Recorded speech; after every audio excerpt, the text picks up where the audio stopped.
Le Parisien a publié ce jeudi 17 février le témoignage exclusif d'une femme âgée de 61 ans.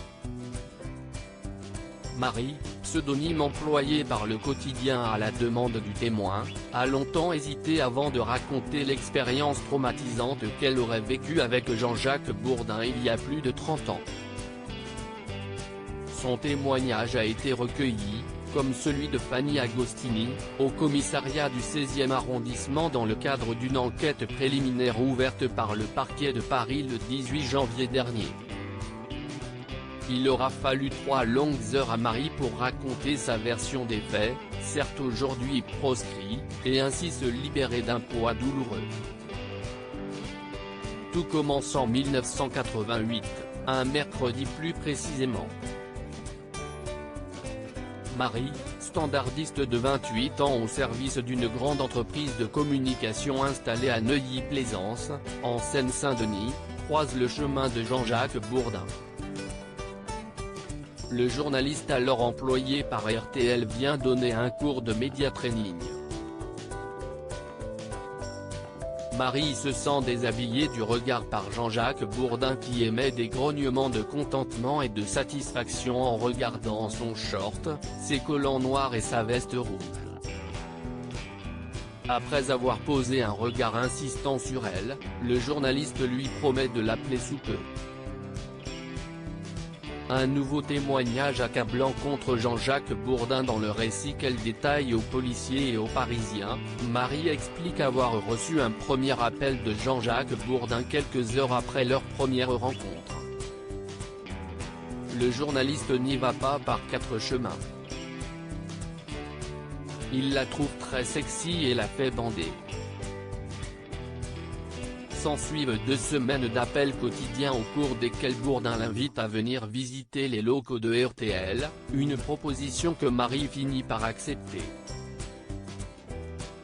Le journaliste vient la chercher à quelques mètres de l'entrée de l'agence pour ne pas faire jaser selon lui. La suite du témoignage nous laisse sans voix, il s'est garé dans une petite rue.